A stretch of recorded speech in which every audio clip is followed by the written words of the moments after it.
শোনো, চীনা সৈন্যরা চীনা সৈন্যরা আমাদের ভারতের সৈন্যের ক্যাপ্টেনকে এসে বলল যে সাদা ঘোড়াতে চেপে একটা সৈন্য এত মানে সে করছে, আমাদের সৈন্যদের আক্রমণ করছে যে আমরা তাকে ট্র্যাক করতেই পারছি না, তাকে আক্রমণ করতেই পারছি না। তা বলুন তো আপনাদের এই জোয়ানটি কে?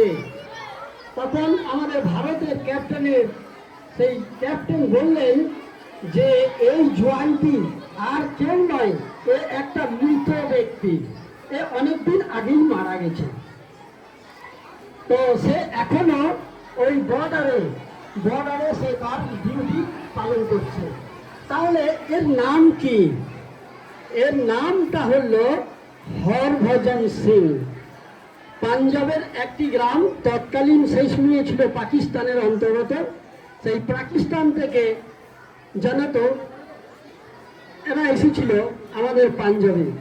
তো সর্বাগ্যে প্রথমেই আমি তাহলে যে দেশনায়ক, যারা বীর সন্তান, যাদের আত্মত্যাগের বিনিময়ে তিতিক্ষা বহু কষ্ট, তার ফলে যে স্বাধীনতা এসেছিল, আমি সেই সমস্ত বীর বিপ্লবী দেশনেতা আমি সকলের চরণে অনন্ত কোটি প্রণাম জানাই।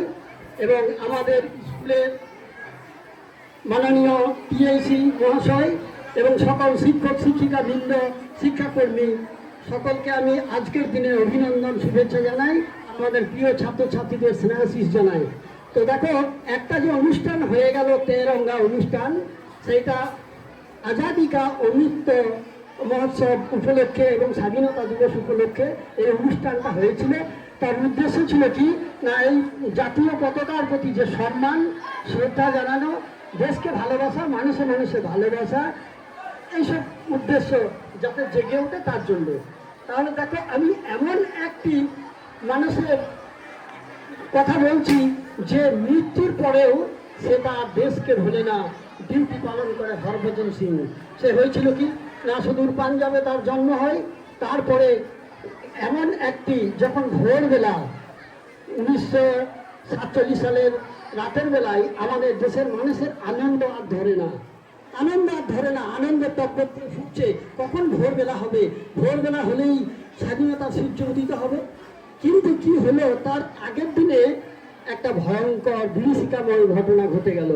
সেই ঘটনায় হাজার হাজার মানুষ মারা গেল, প্রাণ দিল, ঘর বাড়ি ছেড়ে তাদেরকে অন্য জায়গায় চলে যেতে হলো।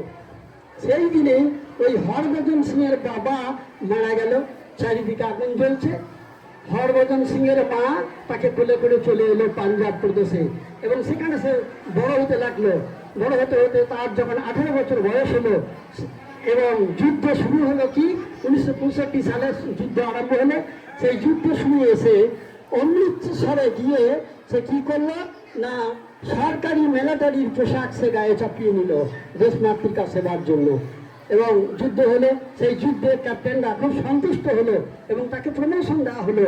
এরপরে কি হলো, তাকে পাঠানো হলো হিমালয়ের 14,000 ফিট উপরে, যেখানে প্রচণ্ড ঠান্ডা, অক্সিজেন নাই, বাতাস নাই, সেইখানে তার ডিউটি করলো। এবং সে 1968 সাল যুদ্ধ আরম্ভ হলো চীনের সঙ্গে।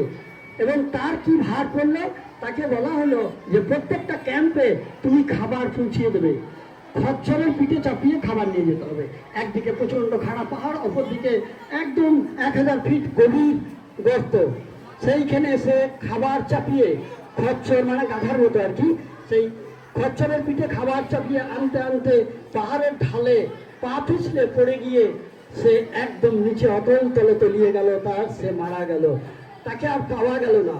এইদিকে এরা ভাবছে আমাদের খাবার কোথায়, খাবার কোথায়, খাবার কোথায়, খাবার আসে না। সবাই তন্ন তন্ন করে খোঁজাখুঁজি আরম্ভ হলো, খুঁজে ডেড বডি পাওয়া গেল না। তখন মিলিটারির খাতায়, সৈন্যদের খাতায় একটা দুর্নাম রটে গেল, কি না, সে পলাতক, সে বিশ্বাসঘাতক, যুদ্ধক্ষেত্রে ছেড়ে সে পালিয়ে গেছে। এইবার এই ঘটনা তার মায়ের কাছে গেল, মা খুব দুঃখী হলো এই খবর শুনে।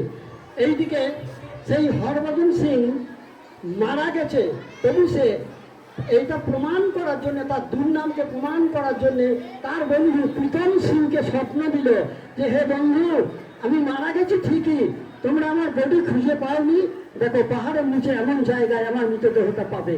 এইবার সেখানে খোঁজাখুঁজি আরম্ভ হলো, সেখানে তার ডেড বডিটা পাওয়া গেল এবং তখন তারা তার খাতায় লিখে দিল যে আমাদের ভুল হয়েছিল, এ আমাদের বীর শহীদ।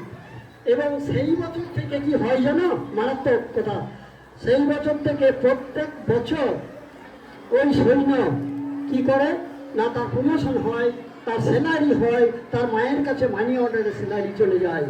এক বছর পর প্রত্যেক বছরে তার কি হয়, মানে বাৎসরিক অ্যানুয়াল ছুটি পায়, বাড়ি যায়। কি করে যায় না, তার সেই পোশাক আদি জুতো সব একটা ট্রেনকে ভরে নিউ জলপাইগুড়িতে নিয়ে আসা হয় এবং রেলে করে ফার্স্ট টিকিট কেটে দুটো সৈন্য তার বাড়িতে নিয়ে আসে, আবার ছুটি কাটিয়ে বাড়ি চলে যায়। এইভাবে চলতে থাকতো।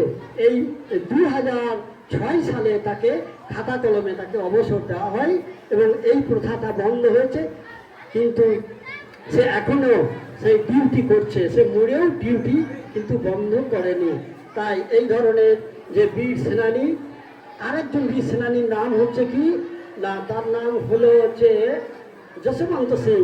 সে 72 ঘন্টা মানে যুদ্ধ করে 300 চীনা সৈন্যকে একাবদ্ধ করে দিয়েছিল, তবু নিচে যুদ্ধকে তো ছেড়ে আসে নাই। যাই হোক, এই ধরনের যারা সেনানী আমাদের দেশে পাহারা দিচ্ছে, তাদেরকে আমি আরেকবার শেষবারের মতো তাদেরকে প্রণাম, নমস্কার এবং স্যালুট জানাই।